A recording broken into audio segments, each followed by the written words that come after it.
debate. I'd like to call the special council meeting of March 24th to order. We have no late items that I was made aware of. If I could have an adoption of the agenda circulated. Moved by Councillor Woodward, seconded by Councillor Page. All those in favor? And that carries. Thank you. So item number 5, bylaw, zoning bylaw 3652/2020. So this bylaw was introduced to council on March 3rd, 2026 and received first and second reading at that time. And a public hearing was held just moments ago on March the 24th. And council is now being asked to pass third reading of zoning bylaw number 3652/2020. So as we know, there's been numerous information. We have an extensive background there. And so we can have some further discussion, but perhaps we'd like to put a motion on the floor. Councillor Woodward, a seconder. Councillor Lochtenberg. Councillor Woodward. That the zoning bylaw number 3652/2026 be read a third time by title only as amended. Okay, and just for anybody that's curious about the as amended, that's because we changed the waste and recycling. Waste and recycling, thank you. I was just like, what bit did we change? So it is changed from what we passed in 1 and 2. So we got the numbers correct for the size of space that you have to have for the, having to have a garage to put your garbage in when you have a single residence is something was a bit too big. So we got that fixed. So that's why it says as amended there, in case anybody's wondering why that is. Any further questions or concerns? Have we heard some stuff from the public and maybe somebody wants to ask get those questions answered as well? So Councillor Page, then by Councillor Arkenberg. Yeah, I got 2 things that I heard that I want to see if we can address. The dental services piece, is that something we could change now and go back to the OCP to amend for alignment later, as opposed to, I would be interested in adding in dental services if we already have health services. Yes, well, wouldn't that was my kind of question, is I thought health services would have covered dental hygiene. Is it not in C1? I don't know what's in C1. I don't memorize everything that goes into all these. What? Yeah, so a little bit of background. So the property is currently C2, and as I had mentioned, we are planning to change the names of some of the zones. Right. So C2 is going to become HC1. So Highway Commercial 1. So staff have looked at this, and we did speak to the person who was speaking at the public hearing, and staff's conclusion is that adding any sort of medical services to the HC1 zone would not comply with the OCP. So they were provided with 2 options, either to apply for an OCP amendments and rezoning, or apply for a temporary use permit. And that's what they've done, and they've applied for a temporary use permit.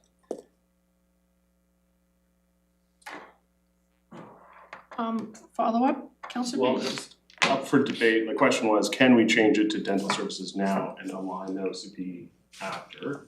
And is there any reason why we would categorically think dental services is drastically different than health services? Yeah, so we wouldn't be able to do that, change the OCP after the fact. So everything that the city does has to comply with the OCP as it's written. So if council wanted to add medical services or dental services to the highway commercial designation, you'd have to do an OCP amendment. So we would have to rescind the readings of the bylaw and then bring back a joint OCP and zoning bylaw amendment. So, and maybe just to give a bit of history around the highway commercial land use designation and the zoning. So the purpose behind the highway commercial land use designation, as the name suggests, is for highway commercial type uses. So things that people would need as they're driving through town on the highway. So restaurants, retail stores, that sort of thing. In addition to that, there are a number of policies within the new OCP that talk about concentrating office uses and government uses and institutional uses downtown. So that's why staff's belief is that the highway commercial designation wouldn't allow any sort of office.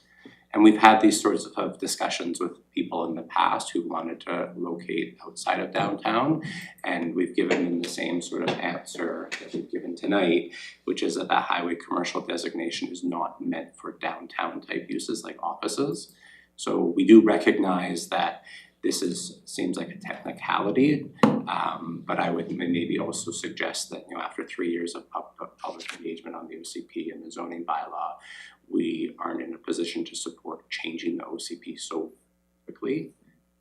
So, we do understand it's tough, but they've been given options, including the temporary use permit that they've applied for.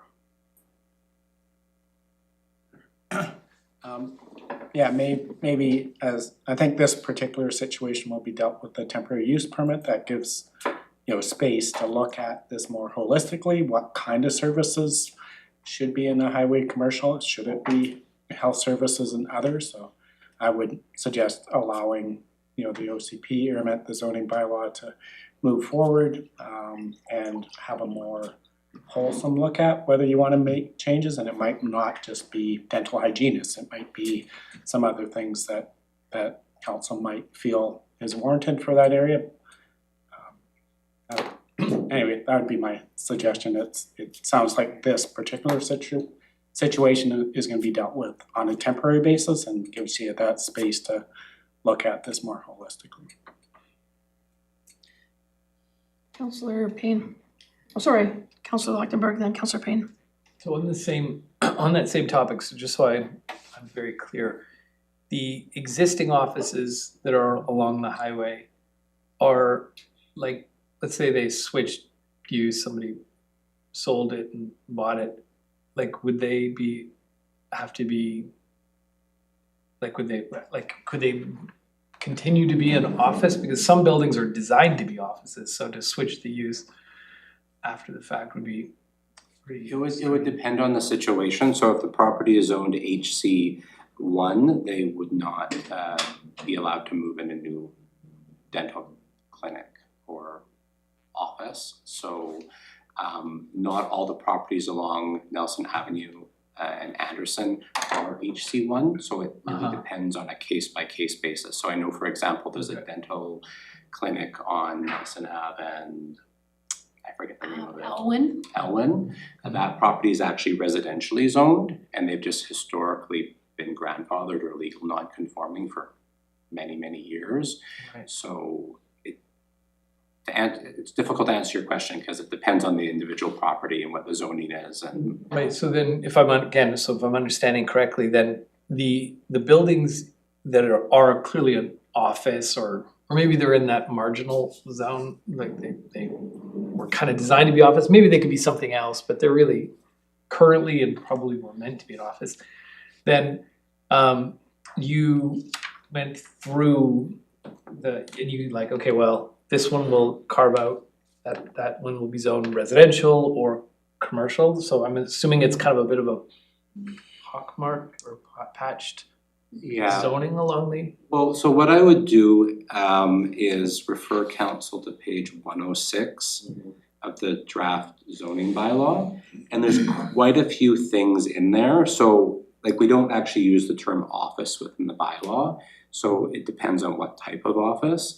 And as you can see on page 106, there's quite a few things that could go into there. And this was not something that was brought up at any point during public engagement. So, as we mentioned, we would have to go through an OCP amendment and zoning and retracting the readings of the bylaw and that sort of thing. So it's we recognize the hardship it brings, but we also recognize the fact that we're actually quite a ways along in the TUP process as well. I don't know if the proponent has actually sent out the notices for the public open house and that sort of thing, but we also don't want to be in a situation where we're in process with the TUP. We've sent notices to the neighbors saying this is the process and this is what's happening, and then we have to change that after the fact. So, I think perhaps if this conversation was had 6 months ago or a year ago, there could have been a different outcome. It's just with the timing as it is right now, there'd be quite a bit of process for council and the public to make this change. as council is aware, with an OCP amendment, we have to engage with the regional district, First Nations, all that sort of stuff, and staff doesn't believe that would be a good use of our time for this sort of change when there's other options available to the applicant. Right, and if I may just Yep. supplemental then, so the page you referred to is 106. 106 of the zoning bylaw. Yeah, and the health services, 3H health services is, On page 14, the definitions on page Yeah, 14. so everything that's in bold is in the definition section, so if you need more detail on what that term means, and as Councillor McPhee had mentioned, page 14, health services, so I can maybe just read that off for the benefit of the people sitting behind me. So health services means uses providing for physical and mental health on an outpatient basis. It includes medical clinics, offices, health clinics, and counseling services. It may include dispensing accessory retail or prescriptions and medication. But then you can see at the end there, but excludes dental services. And then you can go look at the definition of dental services.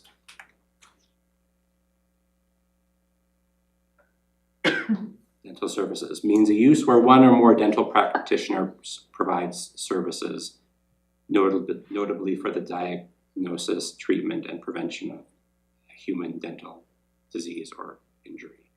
So that's why it's not allowed in the HC1 zone.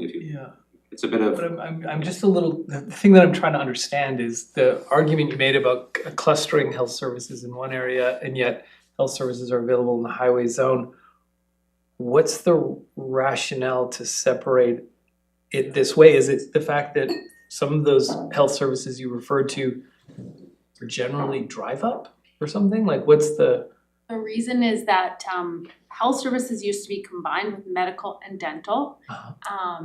In the current zoning bylaw and the old OCP.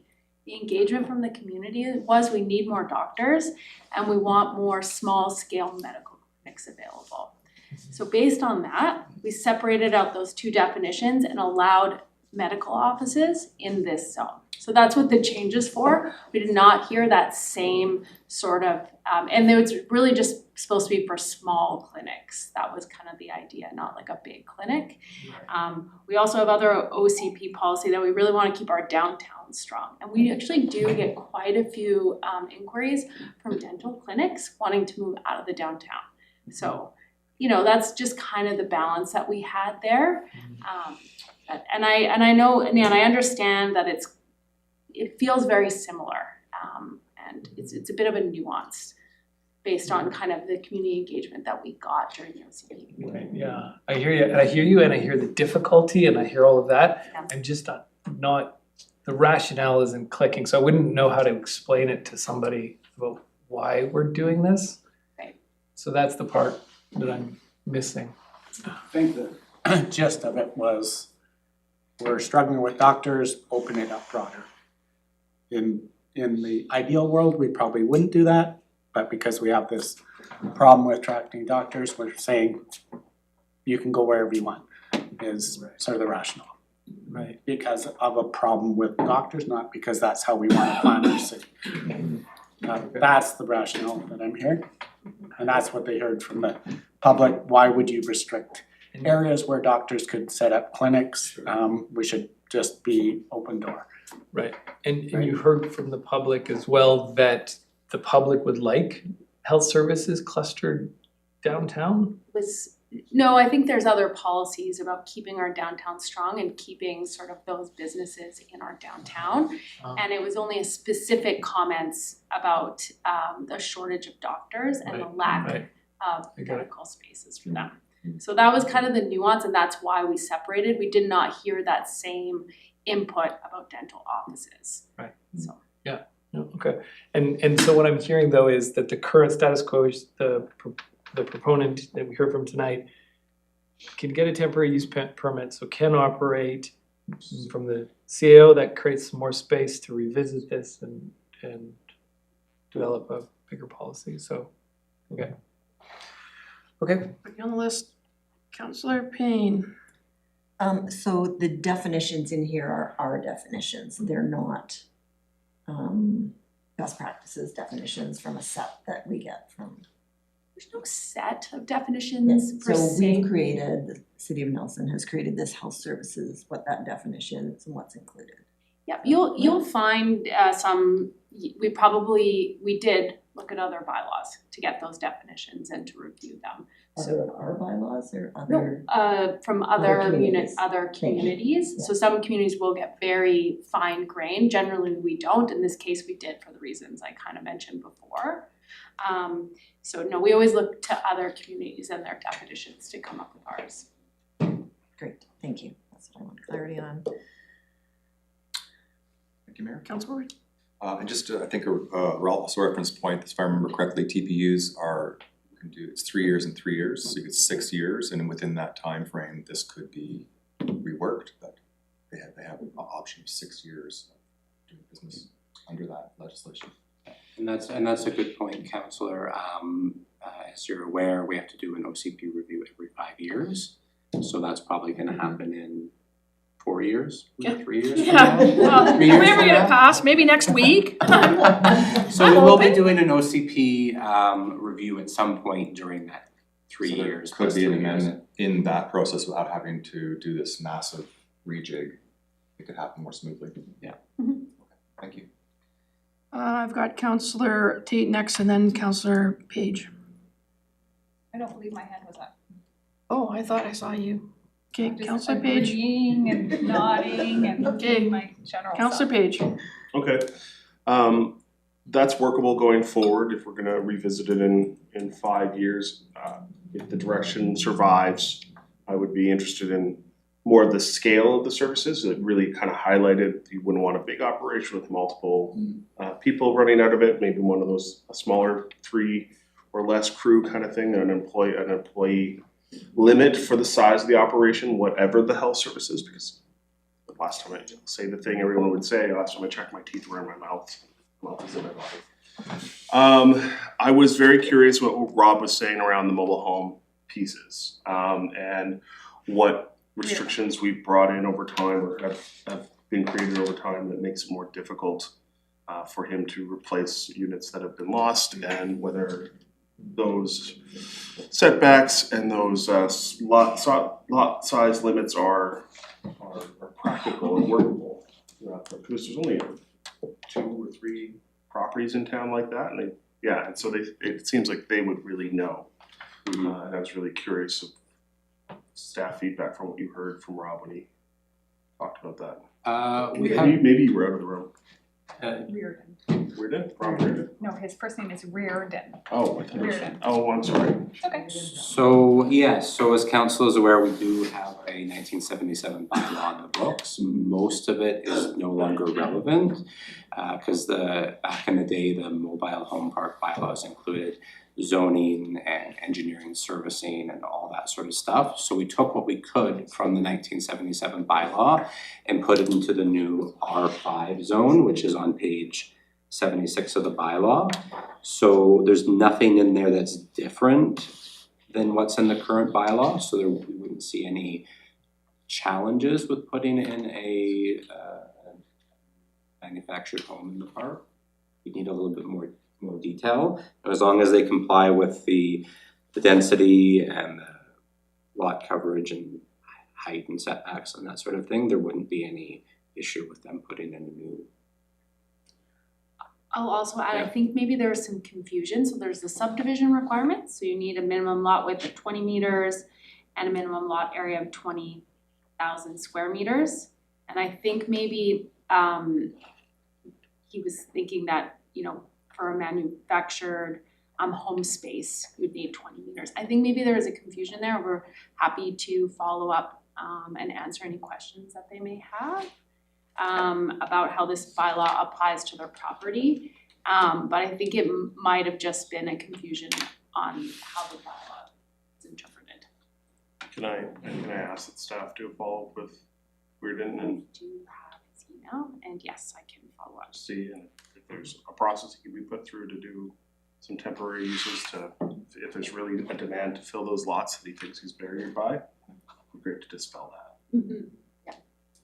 Natalie, nothing's come to you, either of you, since, I have emailed with that property owner regarding questions about his property, but I was not aware, I've not been brought forward like an application for a new mobile home that wasn't able to be replaced on that site. So I'm not totally understanding the particulars of some of the comments that he made, but I'm happy to follow up just to get some clarity and maybe if there's some other issue I'm not aware of.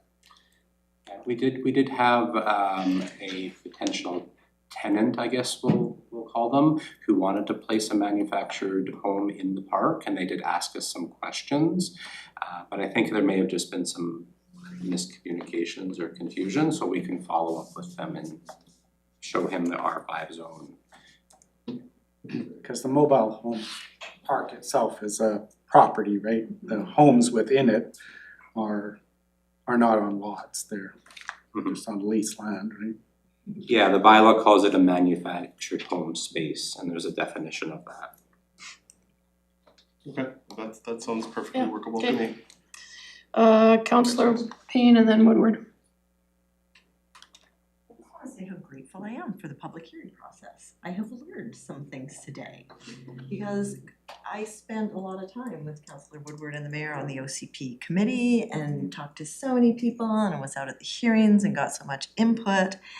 And in my mind, that concept of a walkable community was just paramount in many of the choices that we made.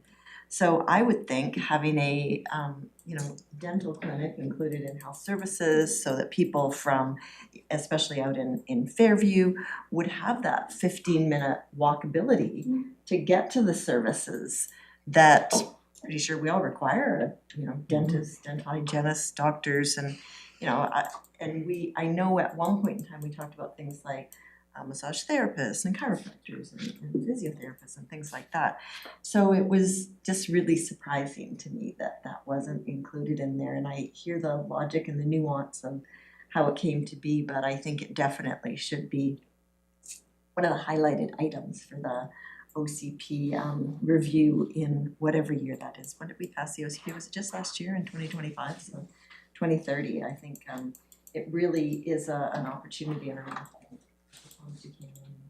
and mentioned that so that we can better understand how to create that in our communities. Because when we look at more development out on the west side of the city in the Rosemont area, I don't think we want to restrict that type of service from being in that area either. If people are able to walk to that service, isn't that a huge benefit to all of us in meeting many of our climate goals? Mm-hmm. So yeah, I'm very excited about that. The mobile home park, I read through it several times, I would imagine, and yeah, I didn't get the understanding that Mr. Bellman had when he came in either. So I think it's a pretty key part of how we can offer some affordable housing, and if we can encourage and support that, pretty important. So yeah, if we can dispel those misunderstandings and give them the opportunity to make sure. And the other thing is, I have heard that property has been up for sale or on and off again, but I certainly wouldn't want to lose that affordable opportunity by not having the space be economically viable for the current owner or some future owner. So I think it's important for us to better understand that. So thanks for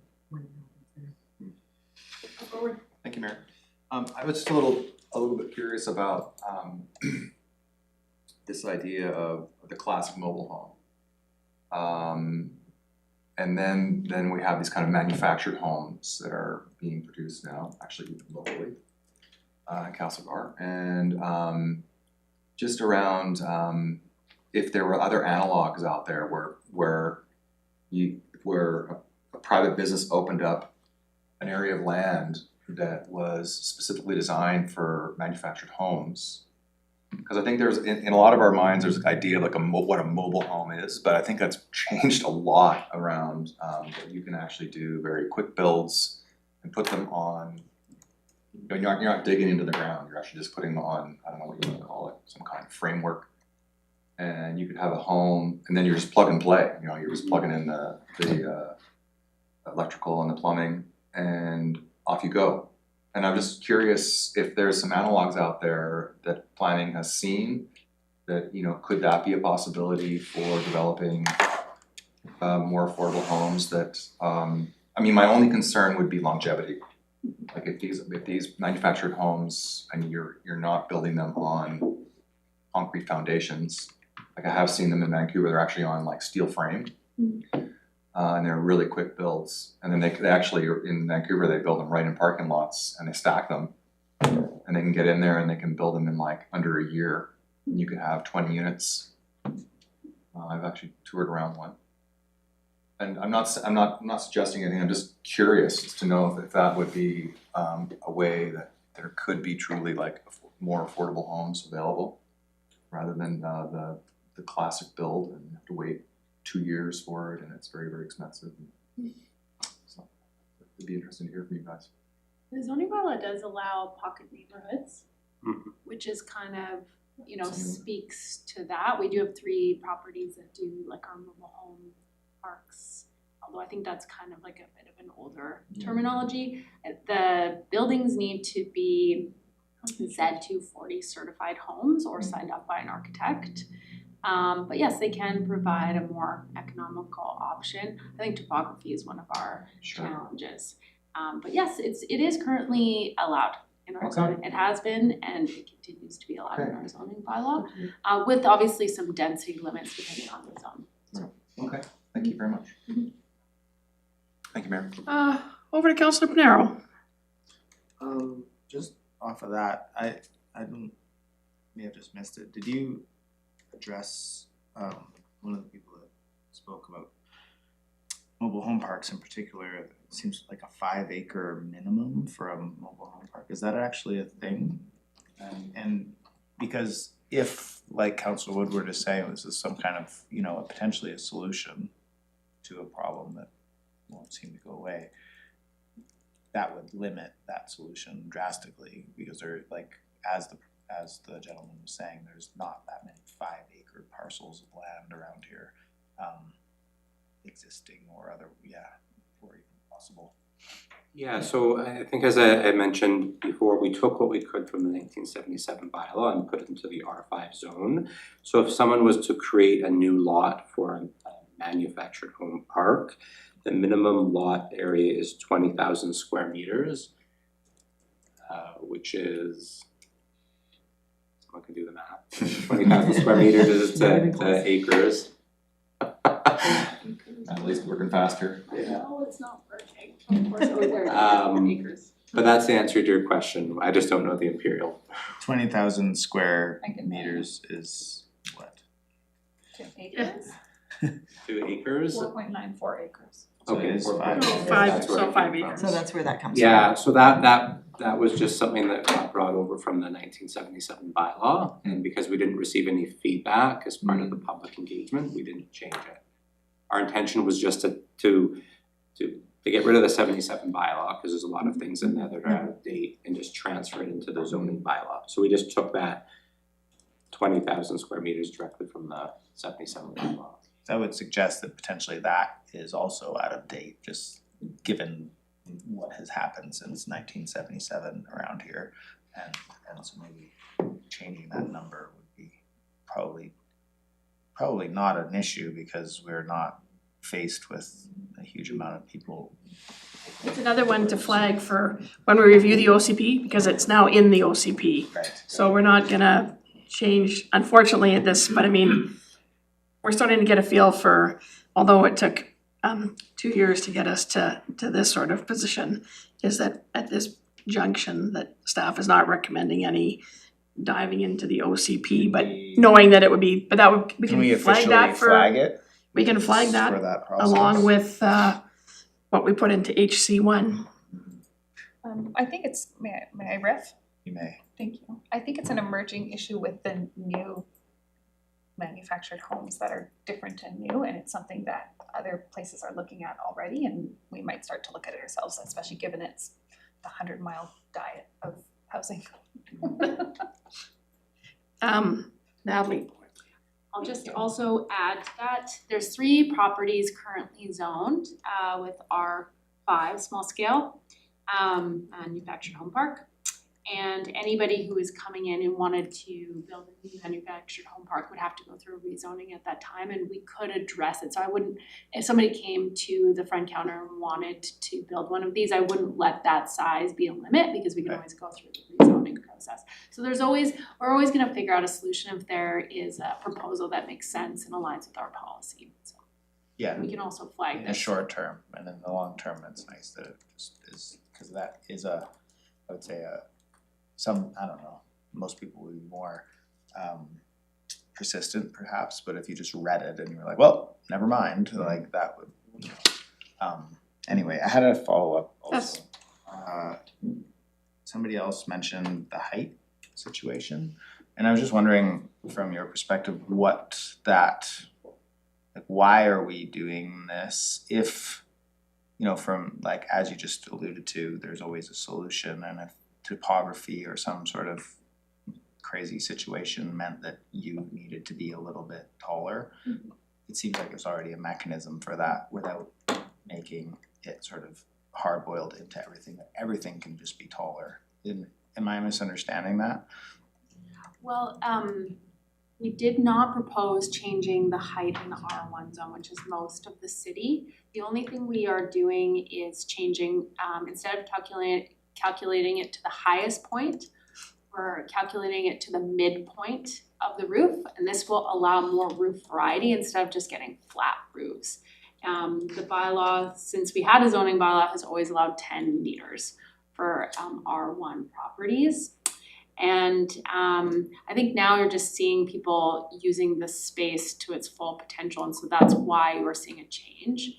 But it's always been allowed at 10 meters in the R1. I think the rest of the zones, we only adjusted them, very small amounts just to align with the OCP.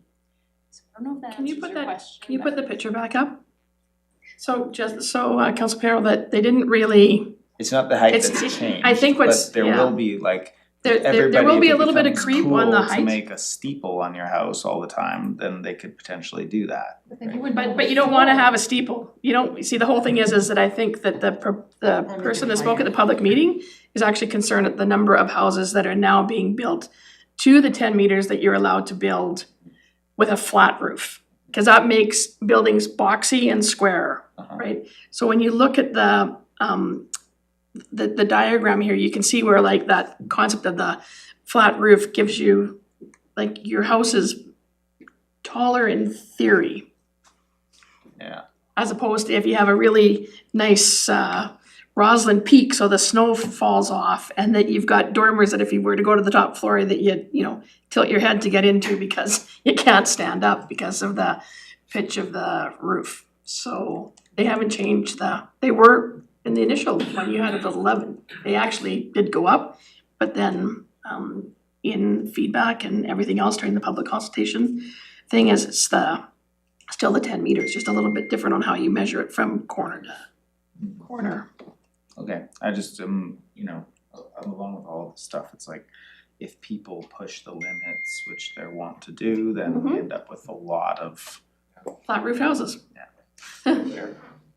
Councillor Woodward. Thank you. I just remember in my teen years in Vancouver, there was they called it the Vancouver Special, and it was the max house to the max size, and so everyone was the same, and they were just built hundreds and hundreds, maybe thousands in Vancouver, and so in neighborhoods, I mean, they're probably being torn down and repurposed now, but I do remember there was this commonality that happened because There's of lots of those policy. still. And the pitch on those roofs is actually quite low, but there's no Yes. snowfall there, but like they Yes. were like Yes. almost flat roof, like they had. So I think this kind of addresses that uniformity that happens, that people are trying to match the policy to maximize their space, which is understandable. I think this is the idea, is you're giving some flexibility so you can have different design out there. And really height becomes the biggest challenge when you start building, say, like on the lots that are, I believe, currently available on the market on Trevor on Trevor Street, or really steep streets where when you start thinking that you drive in here, but somewhere down there is the first floor, and it's like, you know, like it's almost like your driveway's at the fourth floor and we only allow 3. So, Councillor Tate. And interestingly, if you do the math on it, because if you have a bigger footprint on a very steep lot, then your average of those bottom 4 is gonna be lower overall. So then the height of a bigger footprint building on a steep lot would actually be lower. And then the height of a smaller footprint building on a steep lot will actually be higher. So it's actually encouraging people, if they want more square footage, to build lower on a steep lot. This is why every council needs to have a mathematician. Just I in like- case, like just in case drawing it. councils out there are wondering, I know you can't have Kate, but everybody needs a mathematician. Brings it down. Or a planner. Planners know it. Any further comments or anything? Councillor Payne. I guess what I'm confused about, so I'm back to the manufactured home now. So the 20,000 square foot, it's not named in the OCP, is it? I thought that was just named in the zoning bylaw. Yeah, it's not in the OCP, it's just in the zoning bylaw. So we still have the capacity to change it at this point, do we not, or no? That's what I know the OCP is passed unanimously and everybody gave its approval. You could, I think staff would wanna do a bit of an analysis though. Okay. So it's It's not not a that we current problem, can't, yeah. it's just that, you know, we could mitigate Already- some of the challenges that we heard tonight by talking to the proponent about And this reality- particular phase and look at it in more depth going forward for the And next the time. reality of our land costs, there's no way you can make that work. Just developing it as manufactured lots. It's just our land costs, you're either dealing with contaminated lands, the only larger I mean, cells. that may be, but that's not what I'm just saying, I wanna understand the process, so the OCP We is just don't have a solid and problem done. at Yeah. the current times.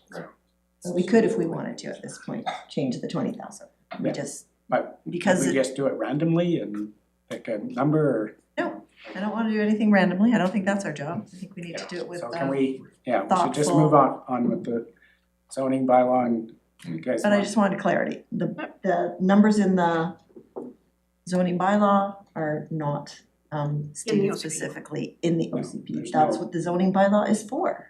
Exactly. So, I just wanna address the other, 2 issues, cause these were my issues from before, but we had one of the people come in tonight and talk about, parking and, thinking about where that person gave us their address.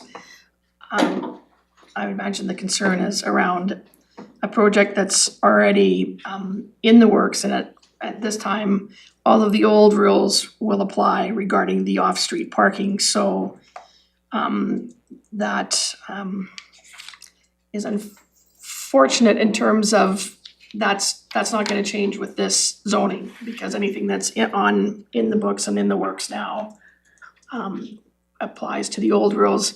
And at this point, in terms of parking, we're not changing the in-lieu parking rate. We've heard from staff that that's a project that they'll put on the work plan for 2027. I just want to flag that I still see that as a concern, particularly in the lower parts of town when we have vacant land. So different than, I fully understand the concept of you're putting in a suite, that's what we want, a suite's probably gonna be rented, that's what we want some more rentals that are sort of affordable. And I can see where the $3,000 price is appropriate, but when you've got raw land and you're building it as maximally as you can and you're putting no parking there whatsoever and only paying $3,000, I personally think that's a bit criminal. That can be looked at in 2027 with a review, and hopefully that will answer that person's question. But I know that given what they gave as their address, they are concerned about a potential development that is already underway in their neighborhood that probably will affect parking and street, and particularly snow plowing and garbage truck and access and such, because it's already a very narrow street. And the other proponent talking about lot coverage, and you've all heard me already say before that I'm not that keen on any increase in lot coverage, because there's always creep, because as soon as you give them more, then they come for the variance and ask for a bit more. So anyways, but it's great that we started off with one and we ended up with 5 people, 4 people talking, so that's great. I think they all touched on aspects that are of concern to them. And yes, Ken.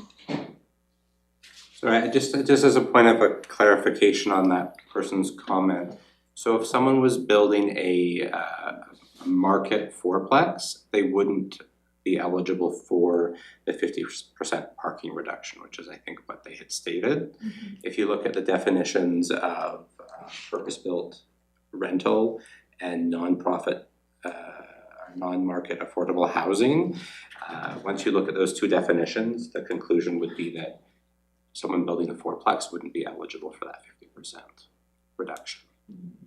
So the $3,000 per stall would still be in the bylaw, but they wouldn't be eligible for the 50% reduction. Right. So, and perhaps that person, they're a very active person in the community, perhaps they'll stop by your office and have a further chat, seeing as how they didn't, there's all these things. I mean, these were huge documents that we've done over a period of time, and like not everybody gets every little tidbit of it. Like there's always some new and exciting part that we didn't consider or contemplate, or people didn't have the opportunity to come and talk. So yes, I am seeing a hand up. Councillor Payne. So with the lot coverage, can we amend the bylaw at this point in time, or then we have to go back to first and second again? Caution is, we're under what the guidelines from the province is. And, basically they said, you need to adhere to the spirit of what we're trying to achieve here. And if you choose not to, we'll step in and make it what they say that there should be the minimum, which is quite a bit more dense than we're proposing. So that would be my only word of caution. I think we've taken a real practical and considerate of our current neighborhoods, and I just would be careful of asking the province to come in and just they want to have your setbacks, all those things would be much different if we adhere to their forget their handbook or whatever they called it, their what's it called? Site standards. Yeah, we're quite a bit more generous for the lot coverage than ours are, so I'd just be a bit careful of that. Compromised approach between what we had in the 2013 and what they're proposing. It's definitely not implementing their full standards for lot coverage. I believe it was 50%. Doesn't matter the number of units. That's correct, and I think that's one of the things that staff looked at, because if you just were to follow exactly what's in the site standards manual, they just say 50% regardless of units, so you could have one house taking up 50%. So we thought we'd have a little bit more of a nuanced approach and sort of help to incentivize big people building more units. Yeah, it's just the 5% on the smaller lots. I mean, when I looked at that the first time, I think of 25 by 120 as a standard lot here. I don't consider it a smaller lot, so that was my misunderstanding. I should have followed up on. And I would maybe also add as well, we have done a little bit of analysis, but if you look at a lot of the older heritage houses, particularly in Lower Uphill, they're at 50% or even sometimes more. So lot coverage isn't necessarily a bad thing. I think people would say that many streets in Lower Uphill are great, and they were built before there was any sort of regulation. So as Natalie had mentioned, we're looking for sort of a compromise between what the province is kind of nudging us to do and what we think is sort of appropriate. Okay. Councillor Tate? I forget what I was gonna say. I lost track of my question. Apologies. take a look at your notes, I'll give you a couple seconds to think about what it is that you wanted to, you're talking about lot coverage. I like that. Oh, I do remember, thank you so much, you're the best. With regards to the, once we get to those, and we've seen a few come in that are putting 4 on a lot and those sorts of things. One thing that I know was a little bit sticky had to do with those driveways being, I'm just thinking about Fernie and their water overflowing. And because it was raining and there was too much water going into the system, and so when we're having those, when you've got density on the lot, and you want the off-street parking, people tend to put in the concrete, which will filter more water into our system. So I was just curious if there's ways to better, I'm gonna say enforce that permeable surface. I think I'd mentioned this back in March 3rd. Previously, the minimum permeable surface requirement was in the off-street parking and landscape bylaw. We've now taken that and put it directly into the zone. Yes. So we're gonna be in a situation where presumably people are gonna see it more. Right. Because often what's happened in the past is they've submitted their permits, they don't realize that there's a separate regulation in this separate bylaw. So we wouldn't intentionally not require them to have that, but it's gonna be more visible now, so people, it's gonna be more front of mind for the planners. And the number is 30%, correct? And it's, the number is staying the same at 30%. And then how do we go about with brand new concrete front yards to say, oops, sorry, you're not allowed that? Has that been something that we've had to stick handle?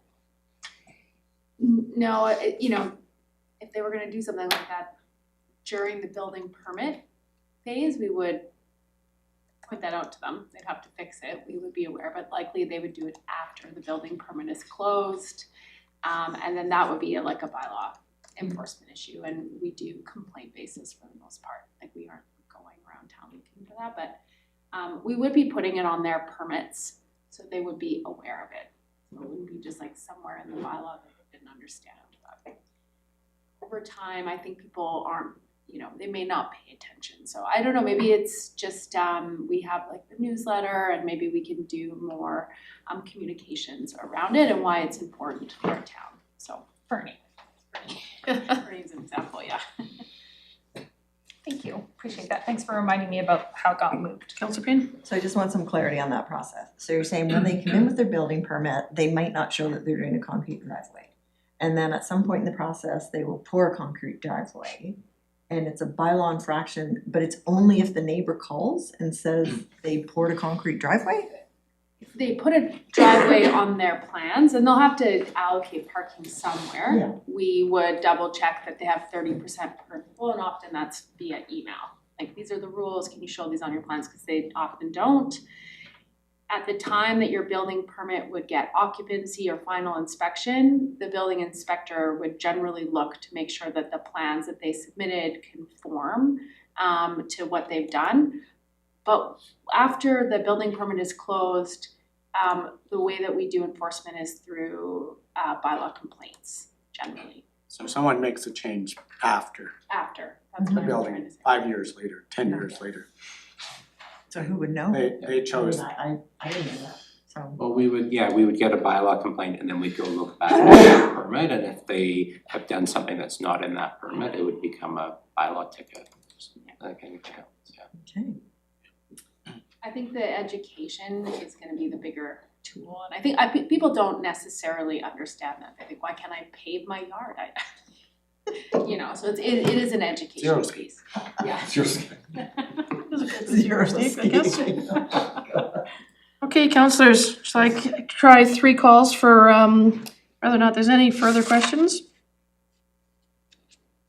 Concerns? I think again, I just wanna say thank you to staff, because this is a long process, and I mean, we as council have seen this a few times. Now we're here, it's coming back again. We hopefully don't change it once we hear from MOTT. But now is the time. Okay, seeing no further concerns, this has been moved and seconded. All those in favor and opposed, and that carries. And if you wouldn't mind recording me as a host. Thank you. Okay, so we are now at, I wanna thank you for coming in and thank you for staying and hearing the whole process to those people that were engaged in the public hearing process. So we have no notices of motion, we have no light items, so that is the opinion of the council that the public interest requires that persons other than members of council and staff and any approved audiences be excluded from this meeting, and that the special closed meeting of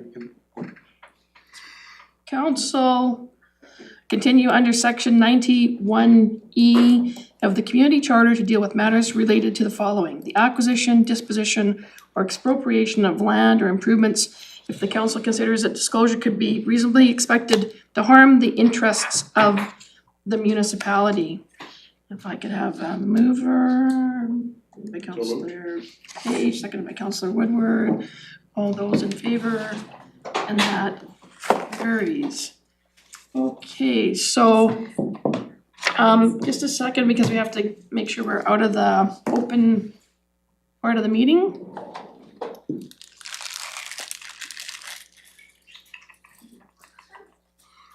See, we have some guests here that No, I will introduce them, yeah. I just, we have to. Sarah, do we have to